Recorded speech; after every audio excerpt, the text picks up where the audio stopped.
Buenas tardes con todos. Gracias por conectarse y sean todos bienvenidos a nuestra clase maestra del programa de blockchain para desarrolladores, presentada por Educación Ejecutiva de UTEC. El tema de hoy es entendiendo las arquitecturas blockchain para montar una dApps. La clase de hoy estará a cargo de Juan José Miranda. ¿Cómo estás, Juan José? Director digital, Technology Innovation, Blockchain, PLT y Web3 en Entity Data Perú.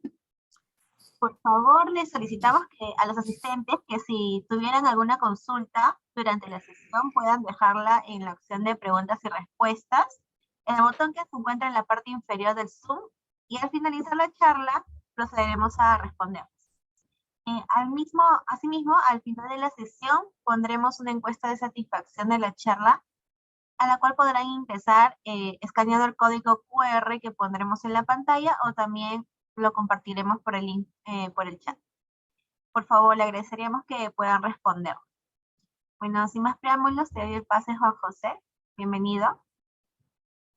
¿Qué tal? ¿Cómo están? Buenas tardes. Mil gracias, Daisy. Deme un segundo para poder proyectar mi pantalla.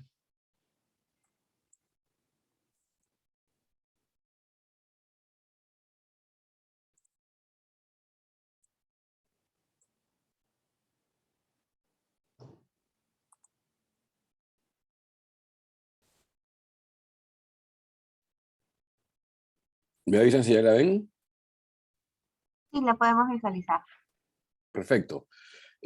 Nada, igual si alguien tiene alguna pregunta o alguna duda, me la puede hacer en cualquier momento. No sé si tienen creo que no tienen micro abierto, o sea que la pueden escribir y Daisy, tú más bien me ayudas con la lectura. Yo voy a tratar de contar algunas cosas de lo que vamos a ver en el curso. En el curso para desarrolladores Web 2, cómo pueden migrar todas sus habilidades y todos sus skills de desarrollo de aplicaciones y de proyectos a Web 3, a esta web completamente distribuida, en donde realmente todas las capacidades que tienen que ver con tokenomics y con este concepto de ownership o de propiedad es súper interesante, ¿no? Entonces nada, voy a ir contando algunas cosas y como digo, ¿no? Cualquier cosa en cualquier momento me puede hacer alguna consulta o alguna pregunta. Probablemente si hay alguna pregunta compleja no la vamos a resolver ahora, pero les voy a contar qué cosa es lo que vamos a ver como parte del curso en base a lo que contemos, a lo que estemos contando. Bueno, para todos los que están al día de hoy, este es el programa especializado de blockchain para desarrolladores. Nuestra idea es ver cómo migramos a la mayor cantidad que sabe programar en Web 2 a esta Web 3, ¿no? Que creo que hay súper oportunidades. Yo soy, para los que no me conocen, y como ya me presentó Daisy, soy Juan José JJ Miranda, de aquí en adelante JJ.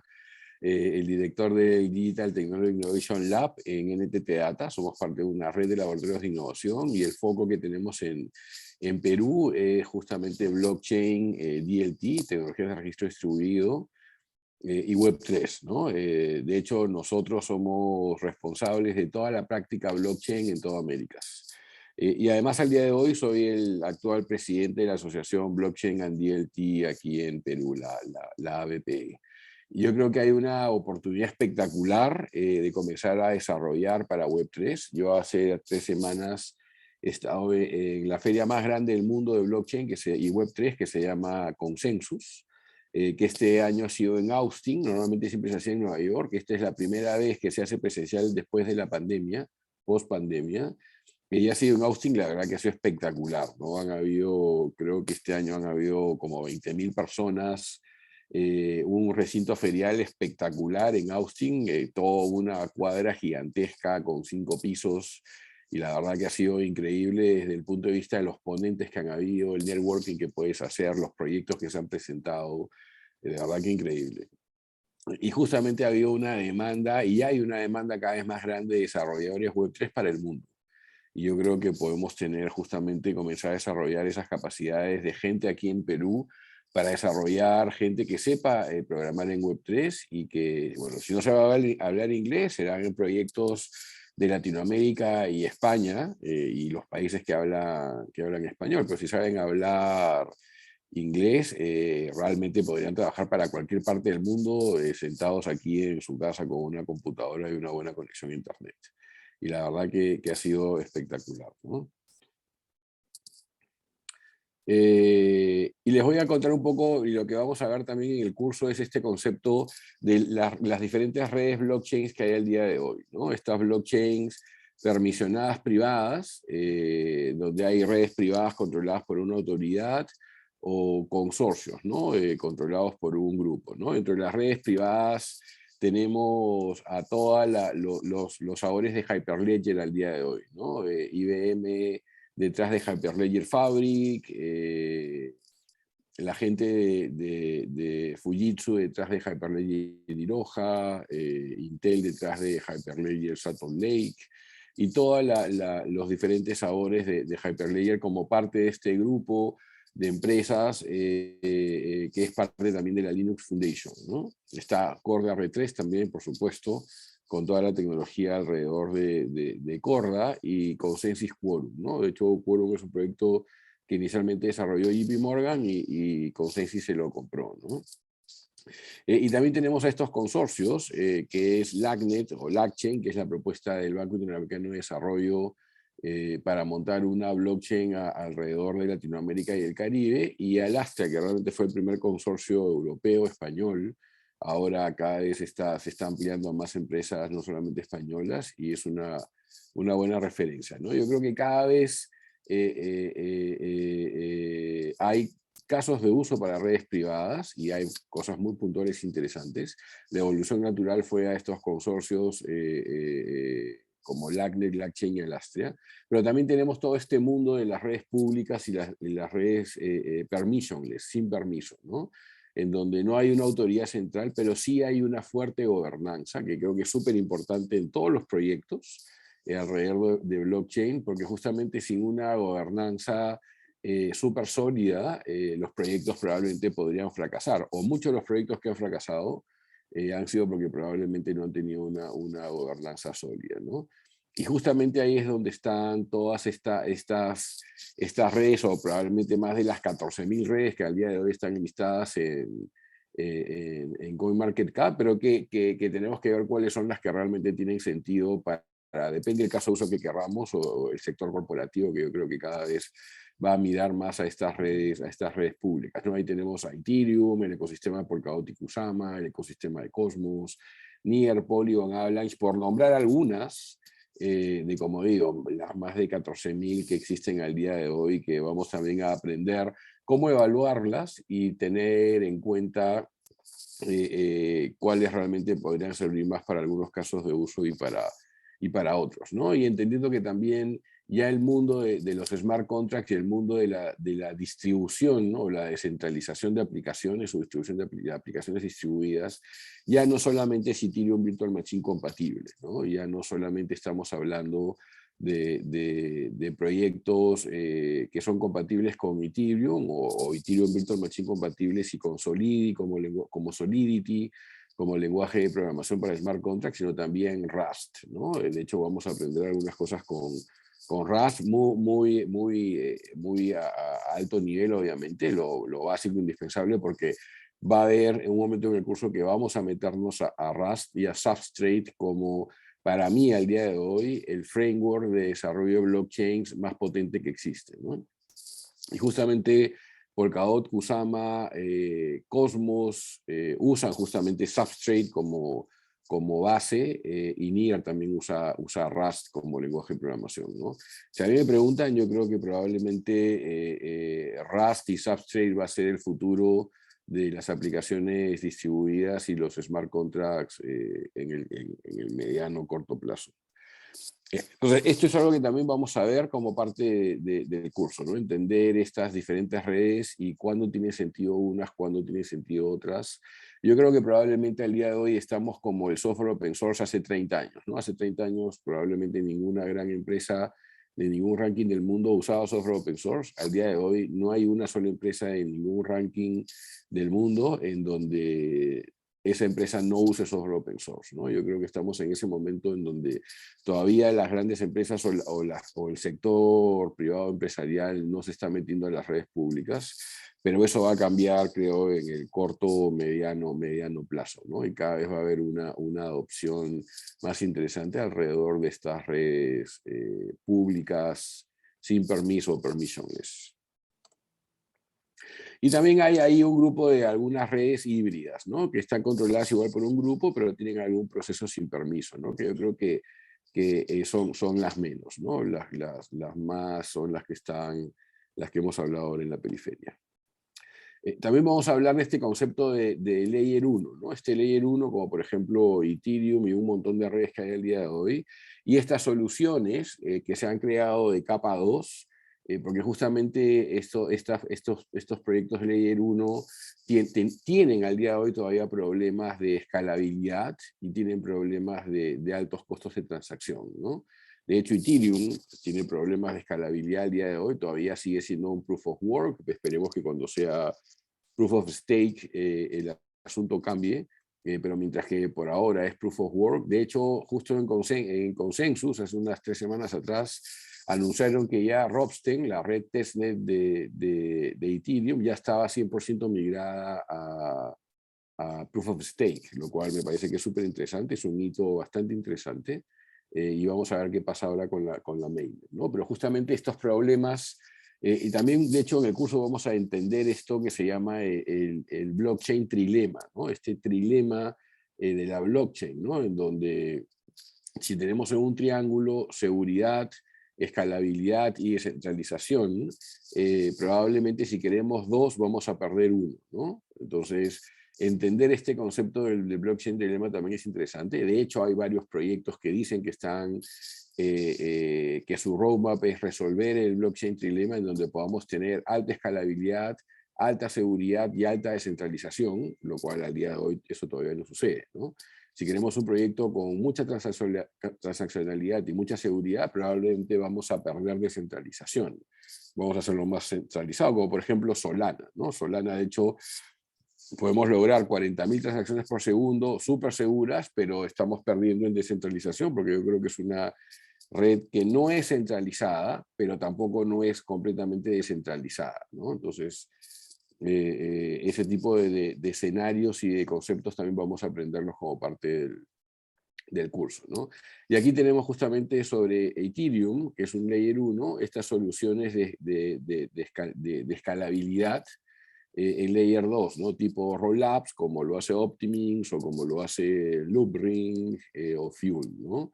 O montado sobre Plasma, como lo es Polygon Matic o LibDAO, por ejemplo, ¿no? O MG Network, o State Chains como Raiden, o Sidechains como POA y XTAI, y justamente son soluciones interesantes, ¿no?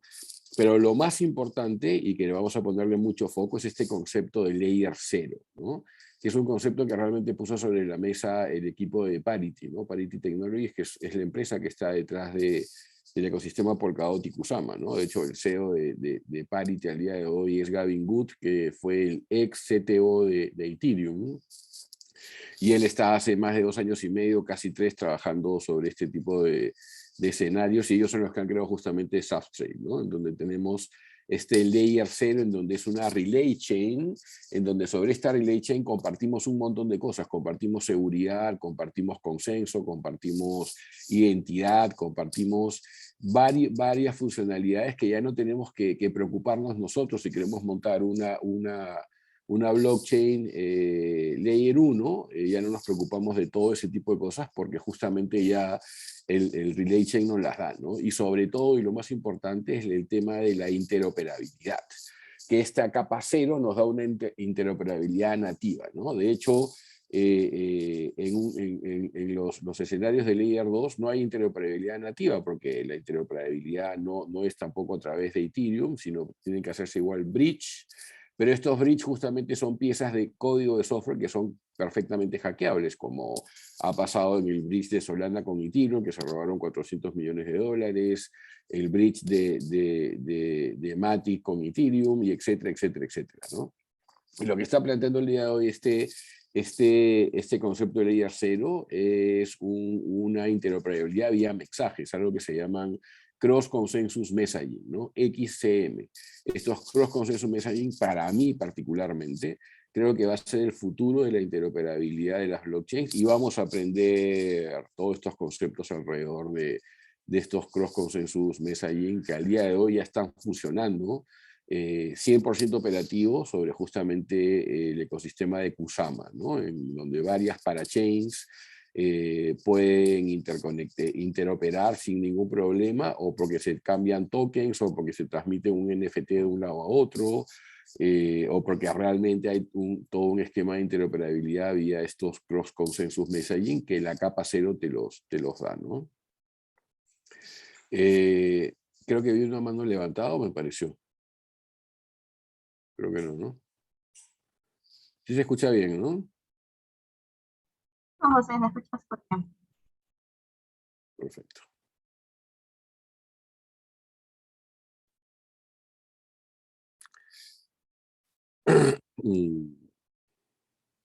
Ok.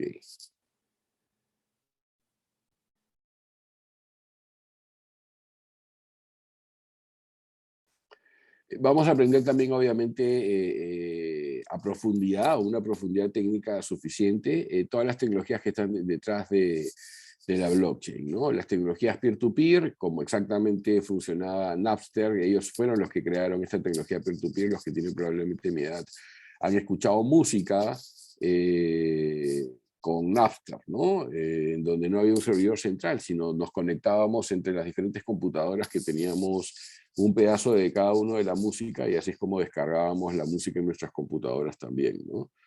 Entonces, parte de estas tecnologías peer-to-peer, que existe mucho antes que obviamente que la blockchain, y que Napster fue uno de los primeros que puso sobre un producto de consumo masivo, y probablemente se han bajado también películas en BitTorrent que también usan tecnologías peer-to-peer, ¿no? Entender cómo estas tecnologías peer-to-peer son las que de alguna manera sincronizan todos los nodos, y estos nodos en todas las blockchains que vamos a ver, que no todas son necesariamente blockchains, más bien son DLTs, ¿no? Distributed Ledger Technologies, porque algunos proyectos ya no son una cadena de bloques, sino son un grafo acíclico dirigido, ¿no? Una cosa que se llama el DAG, el Direct Acyclic Graph, y vamos a aprender también esta estructura de blockchains, o esta estructura de tecnología de registro distribuido, que ya no son solamente cadenas de bloques, sino también grafos acíclicos dirigidos. Y vamos a aprender, obviamente, sobre todo lo que tiene que ver con criptografía. Vamos a meterle mucho foco a criptografía. Y digo criptografía y no encriptación, porque criptografía no solo es encriptación, ¿no? Criptografía es el cuerpo de conocimiento de la ciencia y la computación, que tiene que ver con encriptación simétrica o asimétrica, con firmas digitales y con funciones hash, ¿no? Son estos tres grandes subcuerpos de conocimiento que son parte de la criptografía. Como digo, es diferente a la encriptación. La encriptación es una parte de la criptografía, y vamos a aprender todos los conceptos de criptografía alrededor de estas tecnologías de registro distribuido, ¿no? Y mucho foco justamente la criptografía que tiene que ver con firmas digitales de curva elíptica, ¿no? Este concepto de llaves públicas, llaves privadas, etcétera, etcétera, ¿no? Y probablemente ahí vamos a entrar al detalle suficiente como para entender la matemática detrás de estas firmas digitales de curva elíptica, ¿no? Cómo es que funcionan, por qué son realmente eficientes al día de hoy, por qué Bitcoin decidió usar parámetros de curva elíptica que eran diferentes a los que hasta ese momento existían, que los proponía la NIST, que es la Oficina de Estándares y de Tecnología de los Estados Unidos, ¿no? Y que fueron justamente decisiones súper interesantes, porque las vamos a contar como parte del curso, ¿no? Y porque efectivamente estos parámetros bastante determinísticos de la curva de Bitcoin, de la curva elíptica con los parámetros de Bitcoin, que es la SEC P256K1, fue una decisión súper inteligente de parte de Satoshi Nakamoto o el grupo de gente que estaba detrás de Satoshi Nakamoto, ¿no? Vamos a entender la matemática básica, ¿no? De por qué teniendo un punto, que es nuestro punto en la curva como nuestra llave privada, podemos derivar muy fácilmente una llave pública, pero si alguien tiene la llave pública es prácticamente imposible que pueda derivar la llave privada, ¿no? Que son justamente estas funciones matemáticas de trampa de puerta, ¿no? Estos trapdoor functions, ¿no? Estas funciones de trampa de puerta, porque podemos entrar fácilmente, pero es imposible poder salir, ¿no? Entonces, si tenemos un punto que nos representa nuestra llave privada, podemos muy fácilmente, con matemática muy sencilla, derivar la llave pública, pero es imposible de la llave pública derivar una llave privada, ¿no? Inclusive, teniendo una llave pública, podemos muy fácilmente también determinar si alguien ha afirmado un contenido o el hash de un contenido con una llave privada. Y ese tipo de validaciones, que también es matemática muy simple, se pueden hacer y es lo que usan justamente las blockchains para determinar si una transacción ha sido firmada por alguien que tiene la llave privada porque conocemos su llave pública, ¿no? Validar una firma con una llave pública es muy simple siempre y cuando el que haya firmado el hash de ese contenido tenga efectivamente la llave privada en su poder, ¿no? Vamos a tratar de justamente entender también estos conceptos de campos finitos, ¿no? Y la matemática que está detrás de esto, que es una matemática completamente discreta, ¿no? No es una matemática continua, y por eso yo no me considero un ingeniero, porque los ingenieros que conocemos son los que conocen matemática continua, conocen logaritmos continuos, conocen derivadas, conocen funciones de límites, etcétera, etcétera, que justamente usa matemática continua, porque eso es lo que se necesita para construir un puente o para que no se caiga un edificio, ¿no? Pero nosotros desde el punto de vista de desarrollo de software no necesitamos esa matemática continua, necesitamos matemática discreta, que es completamente diferente, y algo como, por ejemplo, este concepto de campos finitos, logaritmos discretos y matemática discreta como tal. No usamos matemática continua para nada. Nunca vamos a ver ni derivadas, ni límites, ni nada de ese tipo de cosas, ¿no? Entonces, es importante también tenerlo en cuenta. Vamos a entrar a algunos detalles al respecto, porque creo que para meterse al mundo de Web3 es interesante conocer toda esta base, ¿no? Y obviamente también vamos a ver cómo están estas arquitecturas desde el punto de vista probablemente corporativo o una startup, ¿no? Aquí es una gráfica muy simple en donde tenemos obviamente normalmente en una arquitectura técnica Web 2 tenemos un frontend, un backend y un backend que va a una base de datos y esa base de datos es una storage local, ¿no? Pero aquí ahora estamos metiendo un componente adicional, que es el nodo blockchain, ¿no? En donde ya no solamente el backend se puede conectar también al nodo blockchain, sino que un frontend es capaz de conectarse al nodo blockchain y obviamente tenemos también un componente que es nuestra billetera o la billetera del usuario, en donde está almacenada esa llave privada que solo el usuario tiene para poder hacer transacciones, ¿no? Y si estamos hablando de varias organizaciones, cada una igual debería tener su propio nodo en la red blockchain que hayamos decidido meter, ¿no? Si queremos darle una profundidad que vamos a verlo mucho más a detalle en el curso, es algo como esto, ¿no? Tenemos la arquitectura Web 2.0 donde teníamos un cliente, un browser, y dentro del browser la aplicación frontend. Esa aplicación frontend se conectaba vía HTTP request, vía internet a un web server. Este web server tenía obviamente toda la lógica para poder devolverle al usuario ese HTML, hojas de estilo, JavaScript o Web Elements para que lo vean en el frontend. Ese web server se conectaba también vía probablemente APIs a un application server donde estaba la lógica de negocio, y ese application server se conectaba a bases de datos, ¿no? Vía queries SQL o GraphQL o cualquiera de las cosas que existen el día de hoy, donde era data completamente centralizada y data completamente local, ¿no? Y centralizada. ahora a una web 3.0, en donde ya no solamente tenemos que el cliente tiene un browser y una aplicación frontend, sino que ese browser también se conecta a una wallet, ¿no? Que es parte de este cliente, ¿no? Probablemente una extensión una extensión de billetera en tu navegador, ¿no? Sea MetaMask, o sea Polkadot JS, o sea Solflare, o etcétera, ¿no? En las diferentes billeteras según cada uno de los proyectos.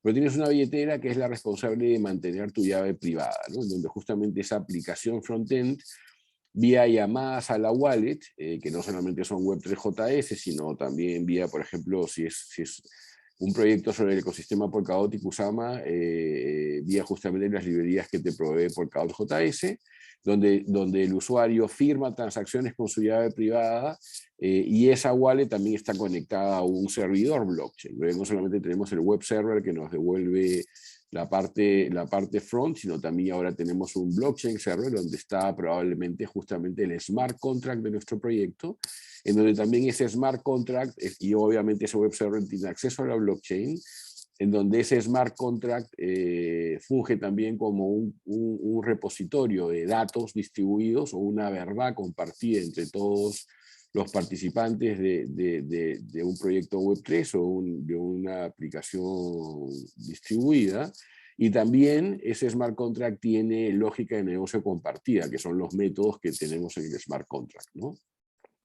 Y obviamente igual este web server puede seguir teniendo un application server y puede seguir teniendo un acceso a una base de datos local, pero la blockchain se convierte en esa base de datos distribuida, en ese repositorio de verdad entre todos los actores, en ese único punto de la verdad, y también en ese escenario de lógica de negocio compartida y distribuida, que son los métodos que están en el smart contract, ¿no? Entonces, este tipo de escenarios vamos a aprenderlos también y darle mucho detalle. Y por qué también obviamente es importante que los usuarios entiendan que tienen que respaldar esa llave privada, porque esa llave privada los hace dueños de sus fondos, los convertimos en sus propios bancos, ¿no? Convertimos a los usuarios en sus propios custodios de su dinero, ¿no? Algo que antes de esta tecnología era prácticamente imposible de hacer, ¿no? Y justamente es uno de lo que los expositores dijo en Consensus este año, ¿no? En Austin, que estamos en un momento de la humanidad en donde nunca en la vida se había podido crear valor de manera exponencial. Y yo creo que justamente esta tecnología está tan relacionada con el valor, que es completamente cierto, ¿no? Estamos en un momento de la humanidad en donde estamos creando realmente valor de manera exponencial, y valor correcto, ¿no? No estoy hablando de scams ni de gente que quiere estafar a otros, que obviamente existen, ¿no? Ya van a existir y han existido durante toda la vida, sino realmente valor real, y que se está creando valor real de manera exponencial con los proyectos buenos que existen, que hay cientos de proyectos buenos, ¿no? Y eso es un poco, si queremos entrar a detalle, lo que mencionaba, ¿no? Tenemos justamente todos estos terceros actores, y también oráculos o sistemas externos, o inclusive otras blockchains que podrían ser realmente, para mí, si queremos ver cómo yo veo el futuro, para mí el futuro van a ser blockchains que almacenan la verdad para esos actores que están en esa blockchain, o esos stakeholders que están en esa blockchain, y esta blockchains que se conectan a otras blockchains a manera de oráculos para consultar la verdad que esas blockchains custodian. Y así es como van a ver estas interoperabilidades entre blockchains, ¿no? Una blockchain que se conecta contra otra blockchain a modo de oráculo para preguntarle una verdad que esa blockchain custodia. Y probablemente esta interoperabilidad va a ser con este mecanismo que mencionaba, que se llama Cross Consensus Messaging. Más que bridge, van a ser... Los bridge ya está demostrado que son hackeables y son súper inseguros. Y yo creo que el futuro de la interoperabilidad es este Cross Consensus Messaging, como mencionaba, ¿no? En donde justamente estos terceros o certificadores o incumbentes o todos los actores alrededor de algún proceso, incluyendo oráculos o sistemas externos, acceden a métodos compartidos de un smart contract que se convierte en un único punto de la verdad, en donde hay lógica de negocio compartida entre todos, en donde inclusive cada uno de estos actores tiene una identidad digital definida, ¿no? Yo creo que el concepto de identidad digital soberana también es algo súper importante y súper interesante, y de hecho lo vamos a ver como parte del curso. Cómo manejar este concepto de identidad digital soberana anclada en blockchain y el concepto de credenciales verificables, ¿no? Para mí, realmente estamos en un inicio también de la era de la humanidad, donde realmente estamos experimentando el real inicio de la digitalización del mundo. Y el mundo para mí se va a digitalizar con 3 componentes: con tokens fungibles, digitalización del dinero, puntos de lealtad o cualquier cosa parecida, o cualquier cosa fungible; los tokens no fungibles, que van a representar tanto un activo inmaterial como, no sé, un dibujo, una foto, una obra de arte digital, una película, una canción digital, etcétera, ¿no? Pero también van a digitalizar o tokenizar objetos del mundo real, no objetos materiales. Por ejemplo, la tarjeta de propiedad de tu auto, que es un conjunto de datos, y eso es valor: número de motor tal, número de chasis tal, color tal, año tal, modelo tal, fabricante tal. Ese es un conjunto de datos que realmente representa tu auto. Eso tokenizado podría ser un non-fungible token, porque yo lo puedo transferir. Pero el otro elemento que digitaliza el mundo es justamente las credenciales verificables, que eso yo creo que tiene mucho más valor inclusive, ¿no? Y por ejemplo, un título universitario no tiene ningún sentido que sea un NFT. Un título universitario me lo da la universidad a mí, una identidad digital que representa a una universidad que me lo da a mí, a mi identidad digital. Yo no voy a transferirlo a ninguna otra persona porque no tiene ningún sentido. Un título universitario no se transfiere a nadie, me lo dan a mí y se queda conmigo, ¿no? Entonces, este concepto de Soul Bonded Tokens que mencionó Vitalik hace un par de semanas atrás o 3 semanas atrás, la verdad me parece una tontería, porque es algo que ya existe hace probablemente más de 6 años, que es este concepto de verifiable credentials, de credenciales verificables, ¿no? No tenemos que reinventar la rueda ni ponerle nuevos nombres a cosas que ya existen, están estandarizadas, y justamente la W3C, la World Wide Web Consortium, es la organización que ha reglamentado y que sigue estandarizando al día de hoy el concepto estos temas alrededor de credenciales verificables o verifiable credentials, ¿no? Que creo que es súper importante. Es la manera de cómo creo que vamos a digitalizar la verdad de lo que alguien dice de alguien, ¿no? Y ese alguien puede ser una persona, una empresa o un IoT, ¿no? Entonces, esta digitalización de lo que alguien dice de alguien es este concepto de credenciales verificables que está muy amarrado a identidad digital soberana. Y identidad digital lo es todo en una persona, ¿no? Yo creo que hasta la identidad digital, si queremos ponernos filosóficos, es hasta la manera como caminas, es parte de tu identidad, ¿no? La manera como hablas es parte de tu identidad. Eso, digitalizarlo, es justamente parte de lo que te da esta identidad digital, ¿no? Y que seas soberano y que tú seas dueño de tus propios datos, es, creo, un cambio de paradigma súper interesante y súper potente que esta tecnología pone sobre la mesa, ¿no? Y eso es, no sé si hay alguna duda, alguna pregunta. Veo 61 personas o 56 personas conectadas, lo cual me parece espectacular. No sé si alguien tiene alguna duda o alguna pregunta. Antes de pasar a las consultas, Juan José, me gustaría dar el pase a Daniel para que pueda mostrar el lado económico del puesto. Dale, compartan ustedes. Sí, sí. A ver, yo lo comparto.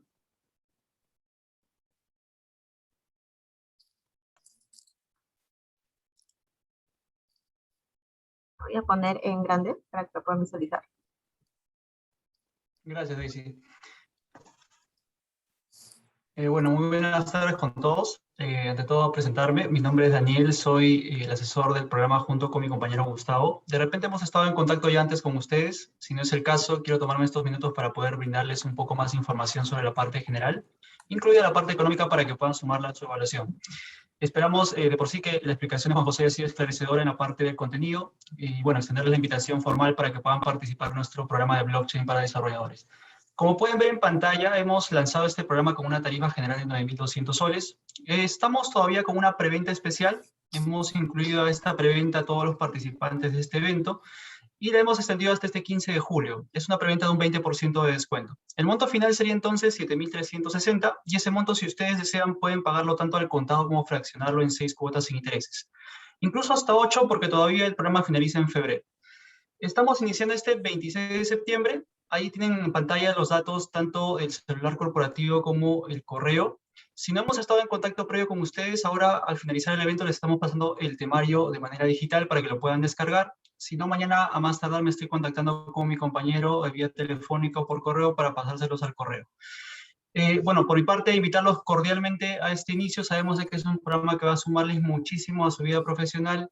Si tienen alguna consulta o duda, encantados de poder ayudarles. Muchas gracias por la atención. Te dejo, Juan José. Bien, gracias, Daniel. Ahora sí, Juan José, podemos proceder con las consultas que tengamos. No las puedo compartir en el momento porque estaba compartiendo mi pantalla, pero en estos momentos les voy a compartir los links de WhatsApp de los asesores por el chat para que puedan comunicarse con ellos si tienen alguna consulta. Ahora sí, les vamos a pasar a las consultas que tenemos. A ver, tenemos acá algunas por el chat. Nos había mandado. Dice, Adriana comenta, dentro de todo el ecosistema de blockchain, ¿dónde está ubicado el METIS? ¿Dónde está ubicado qué, perdón? El METIS. Metis es un proyecto Layer 2 de Ethereum, me parece. Si no me equivoco, bueno, hay 14.000 proyectos, la verdad, si no me equivoco, Metis es un proyecto tipo rollup sobre Ethereum, ¿no? Capa 2, Layer 2. Es un proyecto más de los varios que existen alrededor de Ethereum como Layer 2, ¿no? Para proyectos de escalabilidad montados sobre Ethereum, ¿no? A ver, ahora Carlos consulta por el chat de preguntas y respuestas. ¿Cómo es que Ethereum permite construir cosas alrededor de ella? Justamente porque Ethereum se convierte como en la red Layer 1 como de settlement, como de finalidad de transacciones. Y se montan justamente proyectos alrededor del tipo Rollups o del tipo Plasma o del tipo Sidechain, que los vamos a entender justamente qué se tratan este tipo de proyectos. Hay varios tipos de Layer 2, como lo vimos en la presentación. Los más importantes son del tipo Rollup, como Metis, o del tipo Plasma como Polygon-Matic o Sidechains o etcétera, en donde justamente hacen mucho más transaccionalidad fuera de la red, al costado de la red, y en algún momento todo ese árbol de Merkle o todo ese hash que representa a un conjunto de grandes transacciones se inmuta en Ethereum en una sola transacción. Entonces, es como que Ethereum es una red de finalidad en donde una transacción en Ethereum o la inmutación de un hash representa un árbol, y eso también vamos a entenderlo, que es parte de lo que tenemos que entender para desarrollar este tipo de aplicaciones, que son estos árboles de Merkle, ¿no? O estos árboles de hashes que tenemos que entender por lo menos la matemática básica, en donde yo puedo tener un árbol de, no sé, 100.000 transacciones, en donde ese árbol tiene un hash root, un hash raíz, y ese hash raíz es el que inmuto en una sola transacción en Ethereum, ¿no? Entonces puedo tener en mi rollup o en mi layer 2 100.000 transacciones y solamente una transacción en Ethereum, por lo cual es súper eficiente. Esa es una explicación súper rápida de por qué justamente se pueden construir cosas alrededor de Ethereum, ¿no? En donde Ethereum es este layer 1 que simplemente da como el settlement o el finality para un montón de transacciones que están en una capa 2 encima de Ethereum. Muchas gracias, Juan José. Ahora, Carlos consulta directo sobre el programa ya que se va a desarrollar dentro del curso y cuál sería el proyecto. Sí, se va a desarrollar, de hecho, no le vamos a enseñar a desarrollar. El proyecto lo va a definir cada uno. Es un proyecto personal o un proyecto, probablemente va a ser un proyecto grupal. Un proyecto grupal de probablemente 3 o 4 personas. La idea es que tengan probablemente skills diferentes, pero cada proyecto va a definir, cada grupo va a definir qué proyecto es, pero sí se va a desarrollar. Vamos a enseñar a desarrollar no solamente la parte de smart contract, sino el front-end que tienes que tener para conectarte al smart contract, cómo desplegar los smart contracts y la parte básica. No vas a ser un experto programador, cuando salgas del curso no vas a ser un experto programador de smart contracts, pero sí vas a saber toda la teoría y la práctica para poderlo hacer, y cada uno va a definir su proyecto, ¿no? Ahora Carlos también consulta qué requisitos deben tener para tomar el programa. O sea, el requisito básico es que sepas programar. Aquí no te voy a enseñar a programar. Tienes que ya saber programar, tienes que ya haber tenido experiencia desarrollando aplicaciones, por lo menos en Web 2, ¿no? O sea, tienes que saber de qué se trata un frontend, de qué se trata un backend. Si eres un full stack, mejor aún, ¿no? Si eres un solo frontend, por lo menos que conozcas lo mínimo de backend. Si eres solo un backend, que conozcas lo mínimo de frontend. Y si eres un full stack que sabe front y back, mejor aún, ¿no? Pero tienes que saber desarrollar software. No te vamos a enseñar a desarrollar software en este curso. Si no sabes desarrollar software, va a ser muy difícil que lo sigas, ¿no? Yo te diría, mejor métete a algún curso para aprender a desarrollar software básico, de, no sé, unos 4 o 5 meses, y después probablemente te metes a la próxima versión de este curso, ¿no? Muchas gracias. Ahora, Joan Tapia, a ver, ratito, consulta, ¿qué aplicaciones SCORM plantearías como negocio, pero sobre todo benefician la mayoría de personas en Perú? ¿Qué aplicación es SCORM? No entendí qué es SCORM. SCORM, de lo que yo me acuerdo de SCORM, es un estándar para educación en línea, pero no entiendo la pregunta. O no sé qué es SCORM.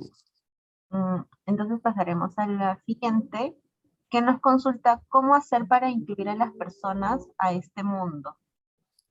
Tengo clientes extranjeros que tienen miedo a transaccionar usando USDT o USDT. ¿Cómo hacer para incluir a las personas a este mundo? O sea, yo creo que con la adopción, ¿no? Mientras que hayan casos de uso en donde la gente sea capaz de usar blockchain, y no solamente cripto, sino blockchain, que blockchain no necesariamente es cripto, ojo, o sea, yo puedo hacer proyectos que usen full blockchain sin nada de cripto, sin ningún problema, ¿no? Y probablemente hay mucho foco en donde vamos a hacer también que es usar blockchain y no necesariamente usar cripto, pero están, obviamente el uso de cripto en una blockchain es casi nativa, ¿no? Pero si un cliente tiene miedo de transaccionar usando USDT es porque probablemente el caso de uso no le es tan importante. Cuando le sea súper importante ese caso de uso, probablemente va a usar USDT sin ningún problema, ¿no? Gracias, JJ. A ver, acá Gabriel consulta, ¿se van a ver casos de uso de diferentes industrias, por ejemplo, retail, comunicaciones, etcétera?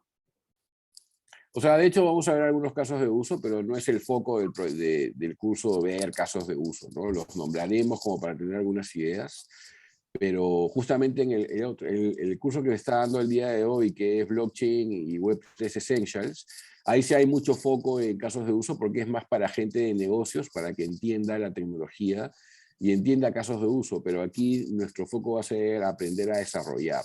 Pero sí, efectivamente, vamos a ver casos de uso para tenerlos en el radar y ver cómo realmente esa tecnología también se puede aplicar en diferentes sectores, pero no es que es parte de foco del curso, ¿no?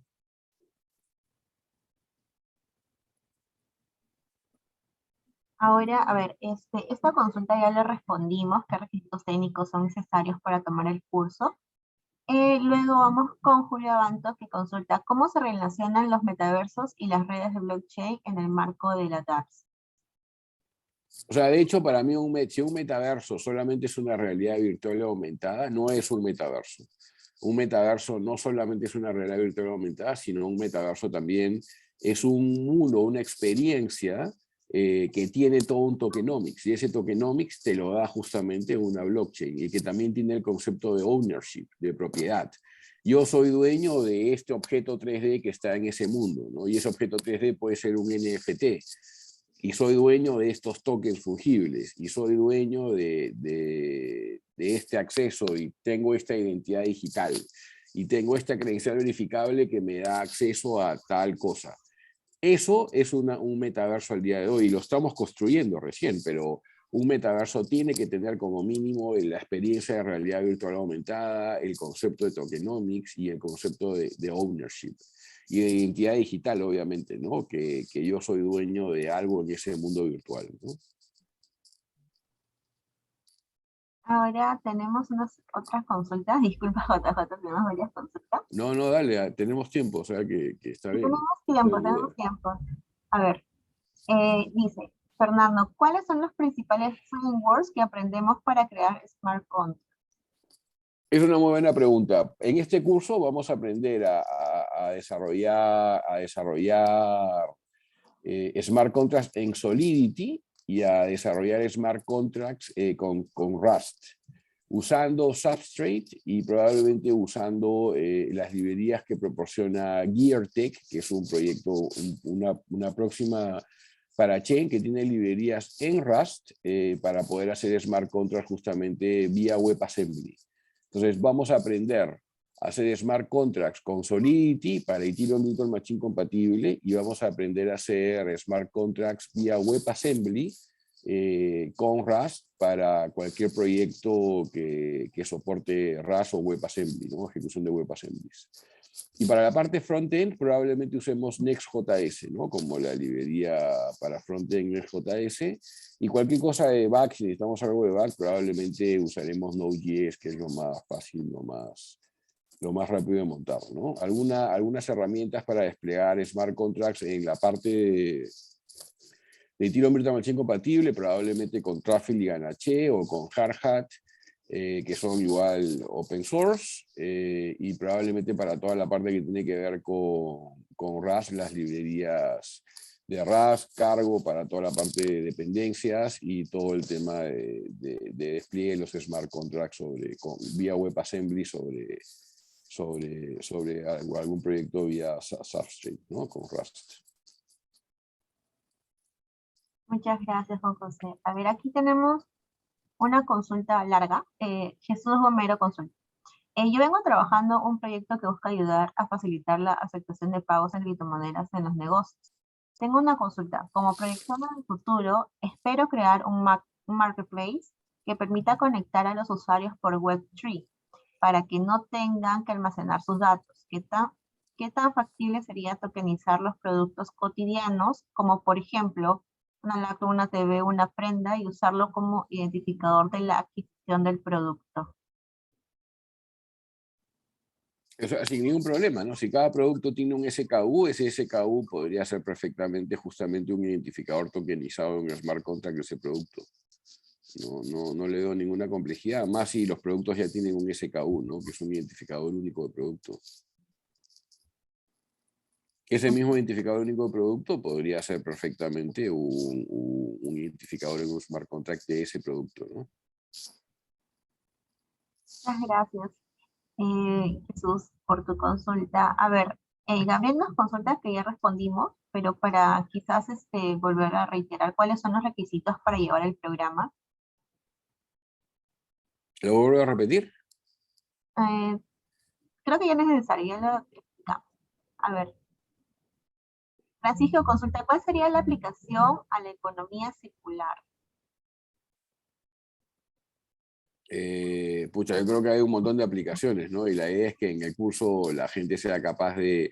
Primero que una economía circular es una economía que justamente trata desde el inicio hasta el final, todo lo que se invierte o lo que la parte de economics, la parte de economía que tiene que ver con ese proyecto, está completamente cubierto desde el inicio hasta el final, ¿no? Yo creo que probablemente hay un montón de aplicaciones usando blockchain, DLT, identidad digital y tokenomics para estos proyectos de economía circular, ¿no? Bien, muchas gracias. A ver, acá consulta, no dice el nombre. ¿Qué es el gas en Ethereum y cuál es su función? Escuché que es cara para resolver un problema. O sea, el gas es justamente lo que se usa para ejecutar los smart contracts y tú pagas por ese gas, ¿no? Efectivamente, en Ethereum al día de hoy, mientras que sea un proof of work, el pago del gas es caro. Las comisiones se pagan en gas. Una transacción, según la complejidad de la transacción y el método del smart contract que va a ejecutar, tienes que pagar una determinada cantidad de gas y el gas tiene un valor en Waze, en éteres, y tienes que pagarlo, ¿no? Al día de hoy, efectivamente, Ethereum específicamente tiene transacciones altas, pero hay un montón de proyectos que tienen transacciones que cuestan menos de un centavo de dólar. Y justamente todos los proyectos que hemos dicho de Layer 2 son súper baratos porque justamente están sobre Ethereum. Ethereum se hace una sola transacción y en el Layer 2 se pueden hacer cientos o millones de transacciones, ¿no? Y es parte de lo que vamos a aprender en el curso, ¿no? Este concepto de de gas, pago por transacción, etcétera, etcétera, ¿no? Claro, sí. Vale. César, consulta ahora por el chat de preguntas y respuestas. ¿Qué aporta de acuerdo al desarrollo de software actual? Por ejemplo, actualmente es SUA DevOps, microservicios, docker- dockerización, cloud, un lenguaje de programación Java, JavaScript o Go. ¿Qué lenguaje se usa en el blockchain? Es lo que he mencionado, ¿no? Para Smart Contracts vamos a aprender vamos a aprender Solidity, que es el lenguaje de programación para los Smart Contracts sobre Ethereum Virtual Machine compatibles, y vamos a aprender Rust, que es el lenguaje de programación para los WebAssemblies, que son los Smart Contracts sobre Substrate o sobre proyectos montados en Rust. Básicamente van a aprender dos nuevos lenguajes de programación.